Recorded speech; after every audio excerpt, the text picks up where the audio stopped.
welcome to For Flow with Chloe, where we have Finny Bobs on the table. He's ready to roll with the reading.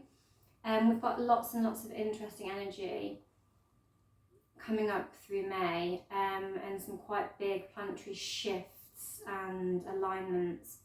And my readings, my shorts readings, if you've seen them over the past few days tarot-wise, there's been a lot about like being strong and, you know, not letting people get the better of us, sort of like not walking away from things that aren't working, standing in our power, respecting our boundaries, having our self-love. And we've got lots of things going with Pluto retrograding in Aquarius. So, and that's all about innovative powers, like societal progression of technology and things.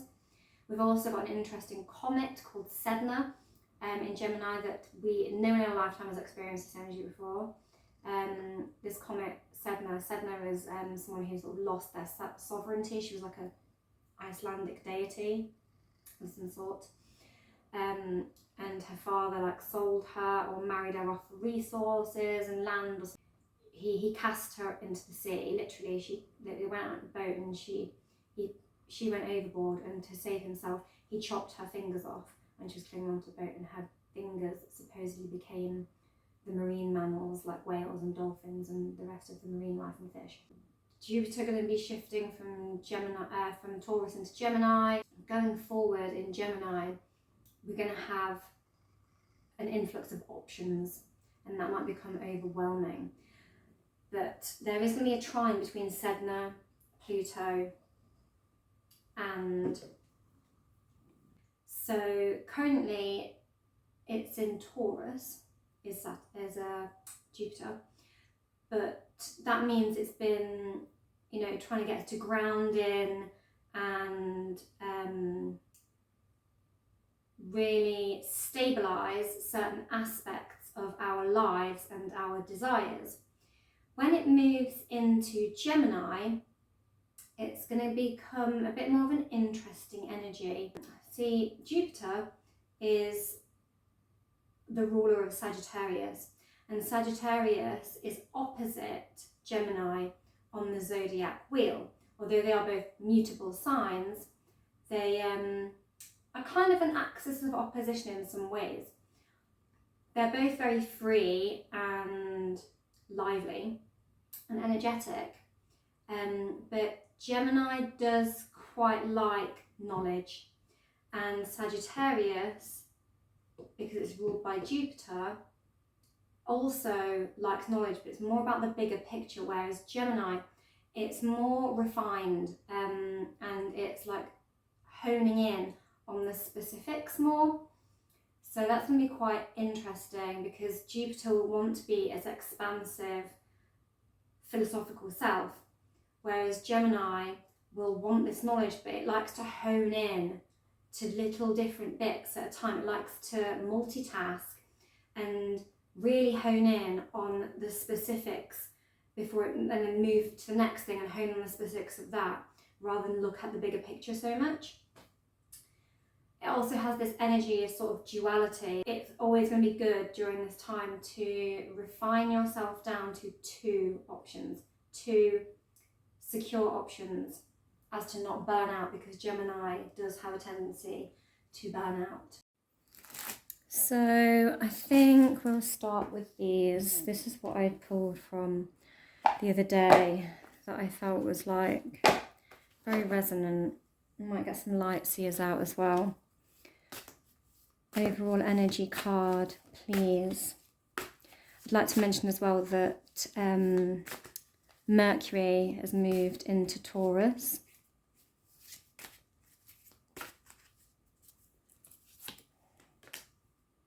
Queen of Fire.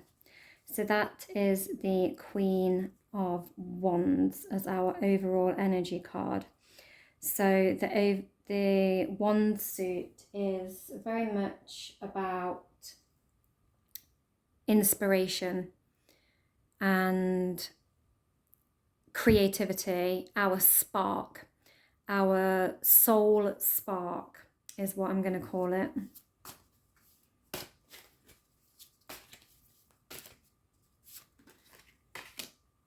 Seven of Fire, lots of fiery cards coming out. We have had the moon in Leo. I'm not sure if it's still there. It was definitely there yesterday.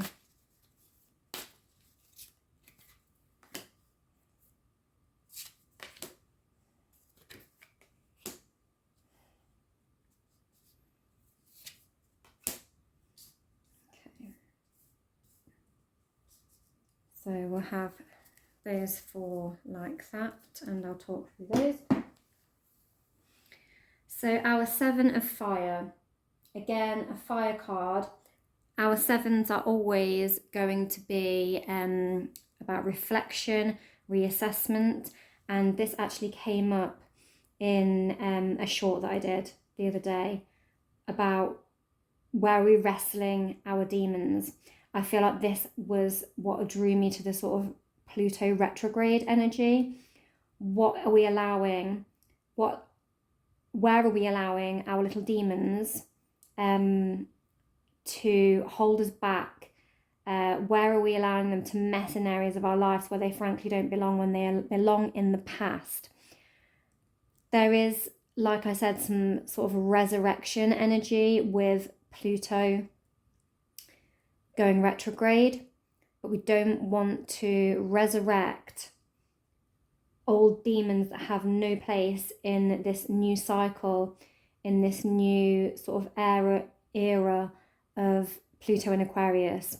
Because like I said, it's in the beginning of the video, Aquarius, Pluto and Aquarius, it's all about innovation, and well, Aquarius is all about innovation and sort of newness, new technology. It is quite linear though, so we need to get this processed and analysed and sorted out, and not just bye demons, gone, because we need to understand that energy is always a cycle, and Aquarius can be quite linear in its thinking.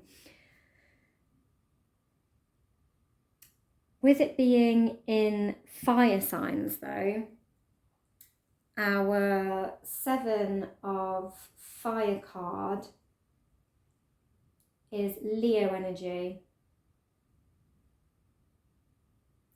So I think that's Mars in Leo, which is a bit of a fighting sort of spirit. So we can overcome it if we reassess and reprocess these shadows. So I'm just removing a thin hair off of that card. It was bothering me. It was walking all over the table earlier, as you saw. So that's distracted me as well. So yeah, we can overcome this, and Pluto and Mars energy can be of a similar sort of nature. Both rule Scorpio, which is quite interesting. That's just popped out of nowhere in my head. So we need to take action to overcome these demons so that we don't carry them through into the new cycle, is what I'm getting, so that we don't thwart our new spark. Because we're talking about, see how she's releasing our overall energy card is like our inspiration coming into this new cycle. She's releasing this like firebug into the air to dance with the others. So yeah, it's about illumination, confidence in our illumination, confidence in being lit up, following our light. And, you know, do we need a bit of an attitude shift with this Seven here in order to get this illumination, this spotlight? Spotlight is a phrase that came up in a short that I did this morning twice. Then we have our Three of Air, which is our Three of Swords. So our swords are often associated with our air signs, like our Gemini, Libra, Aquarius. And our three of Swords is our Libra energy. I think it's Saturn, yes, Saturn in Libra. Saturn's all about harmony and love and balance. And when you have a 3, I mean, you can have like a tripod and it stands well, but it's not as equal give and take as a duo, as 2. And we have again this sort of bleeding soul in the darkness reaching for the woman walking ahead. So again, three of Swords, our 3 of Air, is often about past pain, basically. So I find it interesting that it's come straight after that 7 of Fire, and I was talking about battling our demons, needing to leave them behind so we can step into our self-illumination. Because here I feel like it's very evidently depicted of her walking away from the past pain into her self-illumination. And she is carrying the sword, and the sword is a bloody sword. It's like she's cut through, she's cut the ties, and there's these ties all around in these root networks. So again, that sort of Aquarian message of being too linear is coming up for me. We want to walk away. We want to be done with this past shadow, but I don't think we can be like, done, I'm good, it's all gone. So we need to make sure we're processing this fully here in order to actually feel clean cut.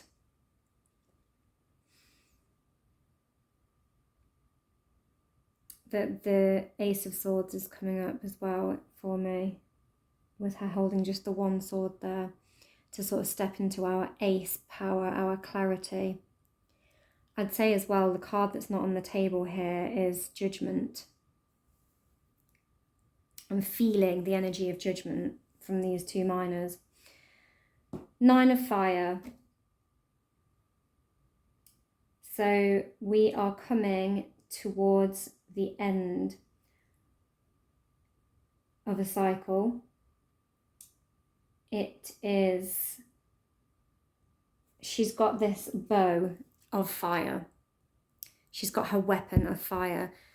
Notice that she's looking around. She's got her eye patch on. She's not got to where she's got without some losses. She's, down to one eye now. And notice all the other eyes in the background of the card watching. She's not resting easy.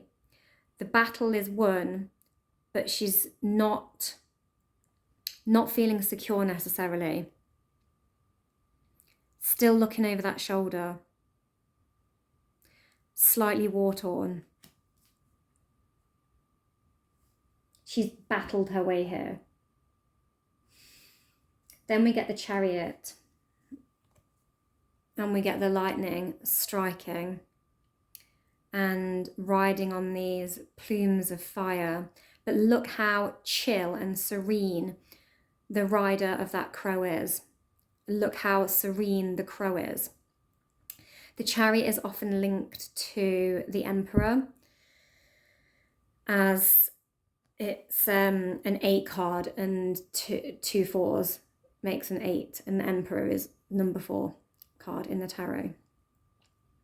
And the balanced Emperor rides the Chariot. He can't be tempestuous. He can't be thrown. He has to be balanced to be prepared to set about on his journey in a balanced manner, as to not get knocked off course and thrown right back to the start again, to not lose his head. And this rider is talking about the mastery. Interesting that it's on this crow as well, the rider is.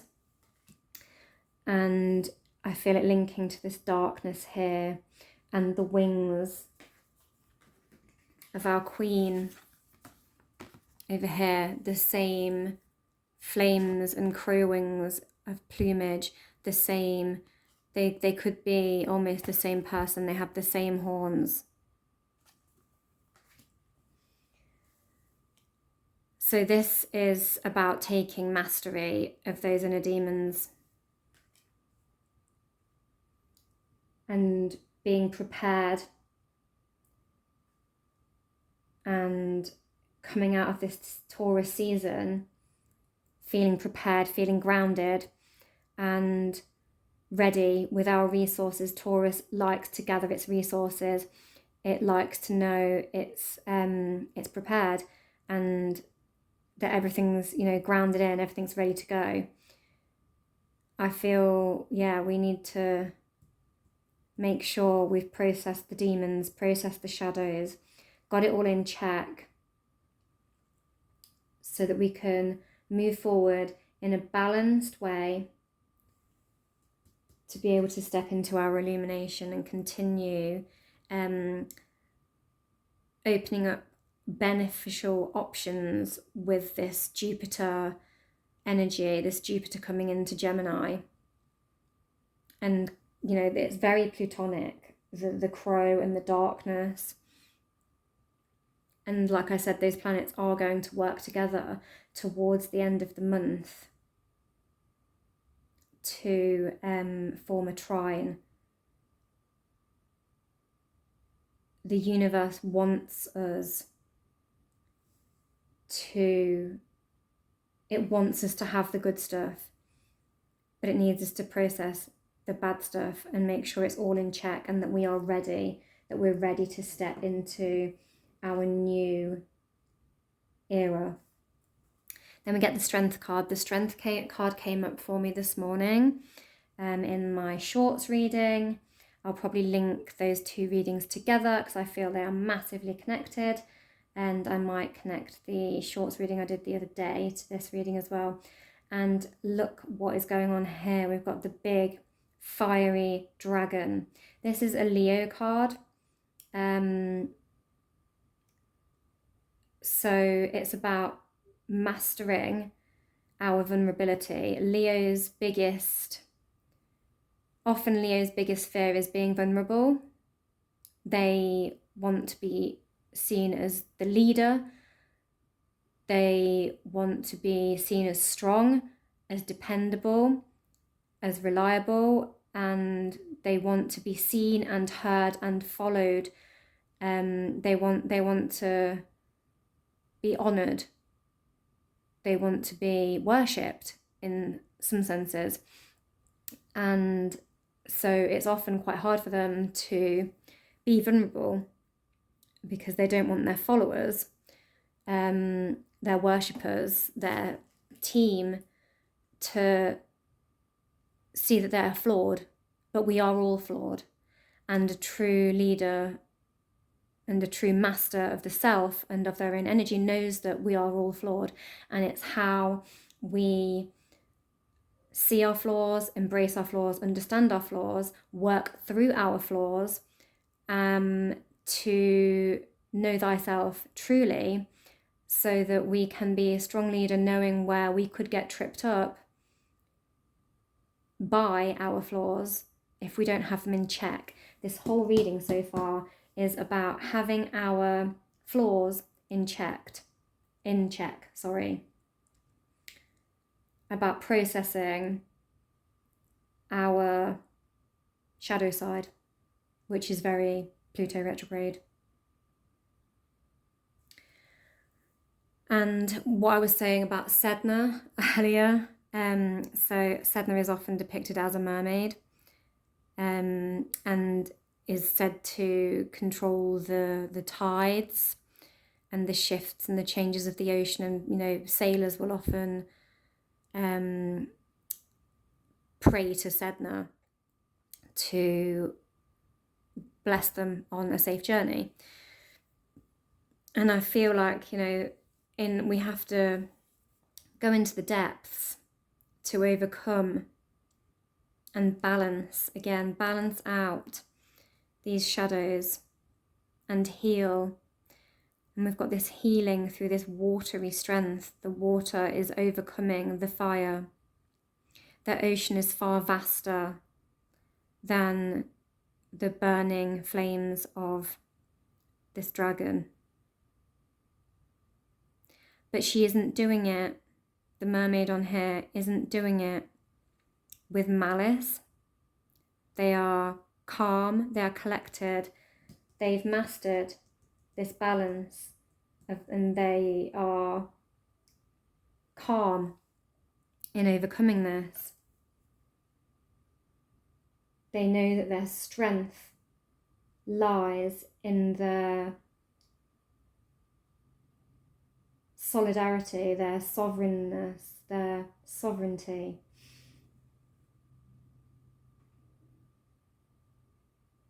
That their true strength cannot be shaken. They're stable. They don't need to make a big fuss. Look how gently she's overcoming that dragon. Often the water cards in tarot are our emotions, love even.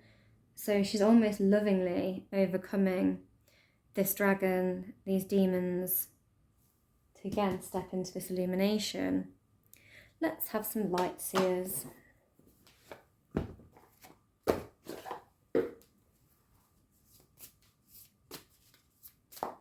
What else? Woo, that one. 3 of Cups. Woo, they're just flying out now. 10 of Swords, 5 of Cups, the Wheel of Fortune. One more, please. Tarot. One more, please, Universe. This one. 9 of Swords. I want one more.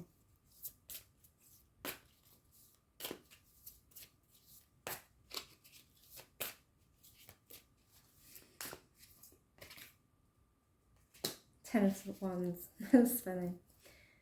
That's what came up this morning with the Strength card. And the 8 of Cups. I've got the 5 of Cups, which is a kind of similar energy. So, our 3 of Cups is collective energy coming together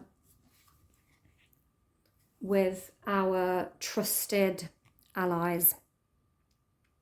I was talking about that tripod energy earlier, and it's interesting we've got the 3 of Air and the 3 of Cups, and I was talking about overcoming things with love over here,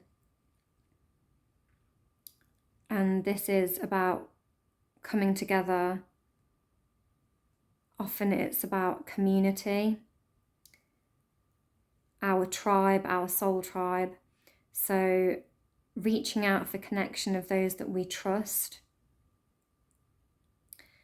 and celebrating the people who accept us with our demons, and that we can trust to be open about our dark and light, and that love us anyway, and that are willing to work with us to help us overcome them, because they accept them in us. They see them and accept them, accept us regardless of them. But also, we might just want to celebrate a little bit, because this card can also be about celebration.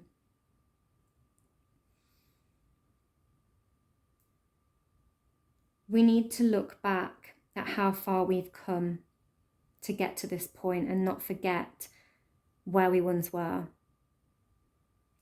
And turning to the people who've seen how far we have come is going to be a really good place for us. People who can see and appreciate how far we have come from where we once were. The 10 of Swords. often this card is shown as a person lying down on the ground, 10 swords literally stuck in their back, like dead, dead, dead, very dead, the deadest of dead. And so this is like a true ending of some sort of pain, and it's interesting that it's come out below the 3 of air, because this often has a depiction of a heart with 3 swords stuck in it, and it's some kind of triangulation on often. And we've got a trio card, a trio card. And like I was saying, we need to come together as a collective to help with people who understand where we've been in these shadows, these 3 swords we've had to rip out of the heart and overcome. And this card, I feel, is directly linked. Like it's the end of wallowing in pain. Like stick a fork in it, it's done. And then we get the 5 of Cups. So that's our emotions again. Our 5s are change, sometimes instability or conflict. The person on the card is often focused on just one or 2 cups and not really looking at the others. See, this one is spilling into this sort of whirlpool, and she's only focusing on the spilt one. But you've got these 3 here, and I mean, this one looks full of like magical juju behind her. Yeah, that looks like got some good stuff in it. And that one's right behind her that she's not even paying attention to.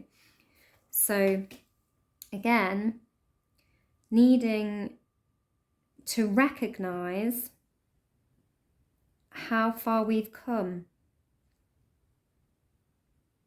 Needing to recognize that we do still have options. We've got all these other options, and we're only focusing on the one where it's gone wrong. So we need to open ourselves back up. And I was talking about that Jupiter in Gemini at the beginning of the reading, like Jupiter can bring in a lot of options. Gemini is quite a busy-minded sign. It's quite a multitasking sign, and they can burn out from too many options.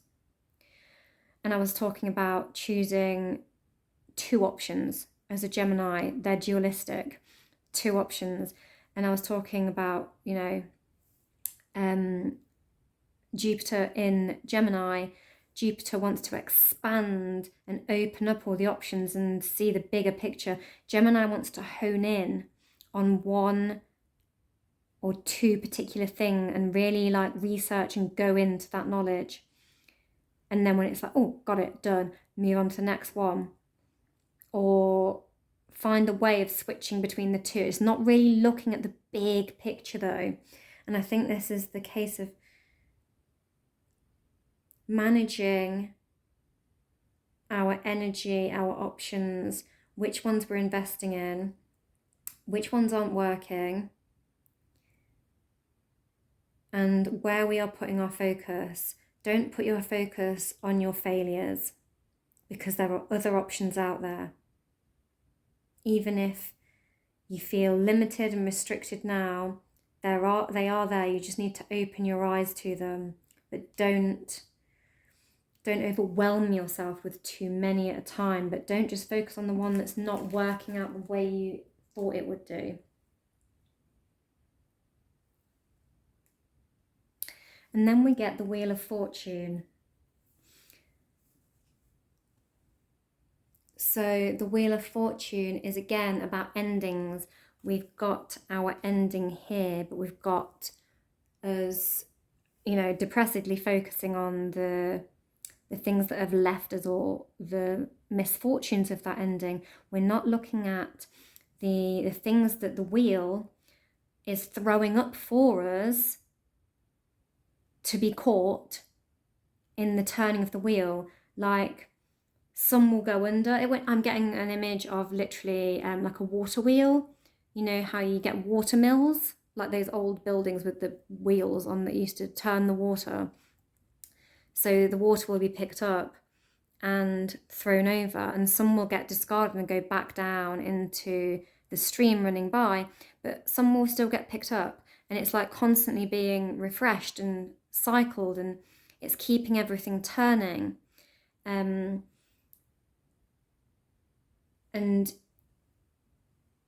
we need to not discount, like I'm getting, you know, there's a cup in every little divot of this wheel, and while some cups might get discarded and go down the stream, off in the directional sink, others will be thrown up from the other end of the wheel. This end goes down, this end comes up. What's coming at the top of our wheel? And that's often how Jupiter energy works, is it looks at the bigger picture, it looks at the option. It's like often associated with quite a lucky breaks and things. And so, you know, look for the positives in the new cycle. Something has ended, yes, that might be sad. And our little gremlin demons might be like mourning a past version of ourselves that's completely outdated, that wanted those things. But if you stay looking and staring at the things that you've left behind now that weren't meant for you, if they've left you, they weren't meant for you, or if you've left them, you're forced to leave them, they weren't meant for you. Jupiter and the Wheel of Fortune are going to throw up the things that are meant for you, the lucky breaks. I mean, I don't really like the word luck, but, you know, the abundant breaks, the fortuitous things, the nuggets, little nuggets. Now I'm getting like panning for gold. Getting like panning for gold. Like maybe golden nugget. I'm getting like the golden nuggets being thrown off of the water wheel. My God, my brain's gone crazy. I'm a very visual person, guys. But anyway, Jupiter wants you to accept the things that it's going to bring up that are new, that are fresh, that are coming to you for all of this hard work. So don't be a downer. And again, 9 of Swords and 10 of Wands. They are ending cards. This is fear. You know, sitting up at 5 in the morning or whatever, fearing that it's not going right, overthinking. And this is that sort of negative side of maybe too many options coming up as we move into Gemini season, and like overthinking it. Don't overthink it. Let the things that are done and burdening you be done. Don't overburden yourself with worry and stress. You need to allow what is done to be done, because there are finalizations happening with that Pluto karmic retrograde, and it's not going to benefit you to be in this state of worry about it. Like I said earlier, you need to focus on 1 or 2 things, the 1 or 2 good things that have been thrown up off of this wheel, and be done with these past gremlins. Get them in check, because we can't be packing it up and taking it all with us. We're not meant to. I want another card.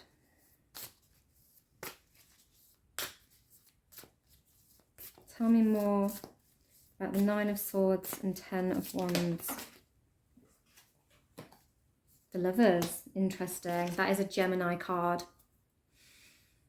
So that for me is just confirmation about that Jupiter and Gemini energy. Interesting, I'm also drawn to the fact that she's got a bow, and Jupiter rules Sagittarius, and Sagittarius is the archer, and I was talking about them being opposite axis to one another on the zodiac wheel.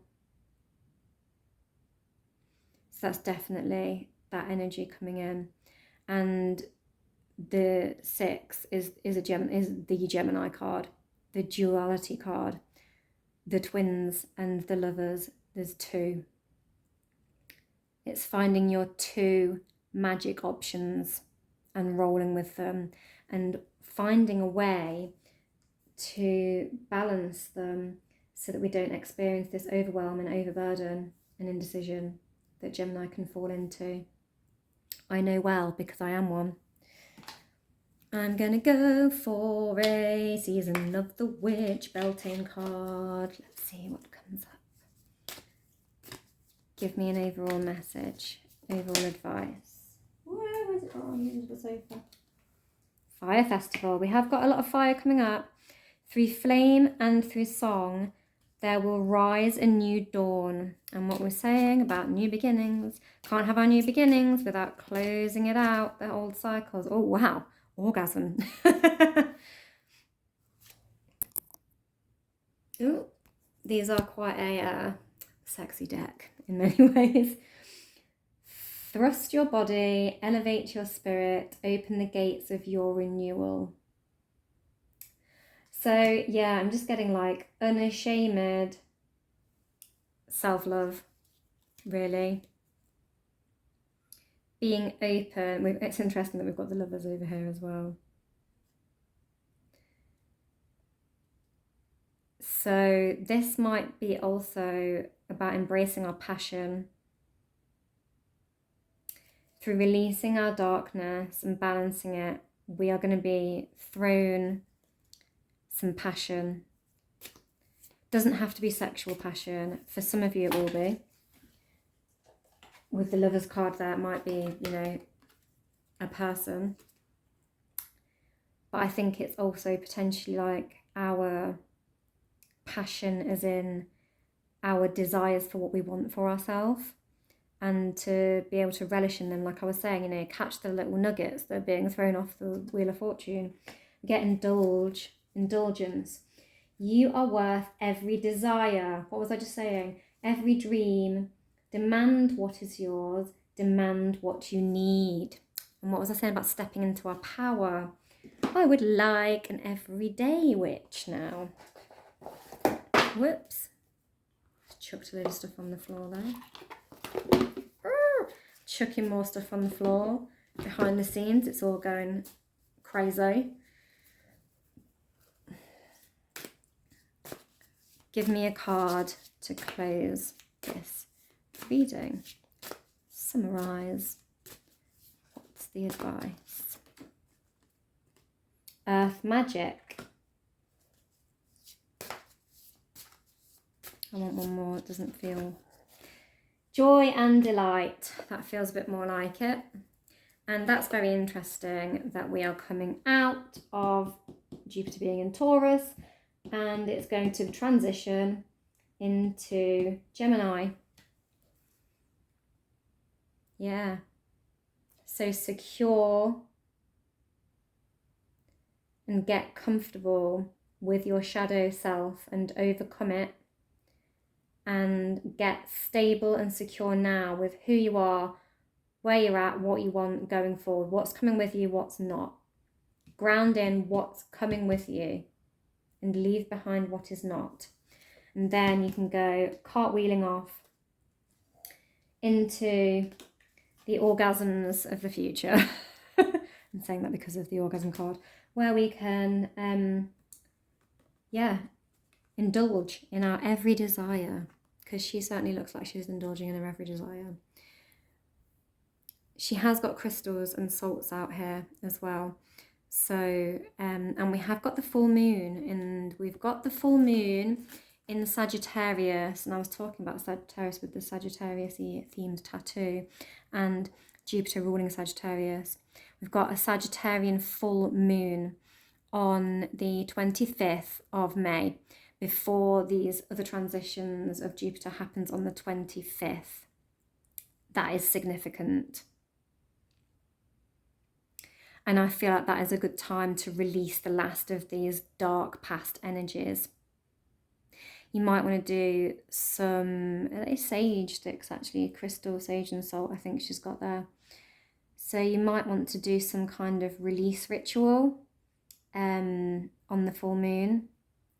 some sort of aura cleanse. Salt and sage are both like aura cleansing, and cleanse out what it is you want to detach yourself from and what you want to leave behind. So you've sort of purified yourself and ground in those things that you were manifesting potentially on the new moon in Taurus.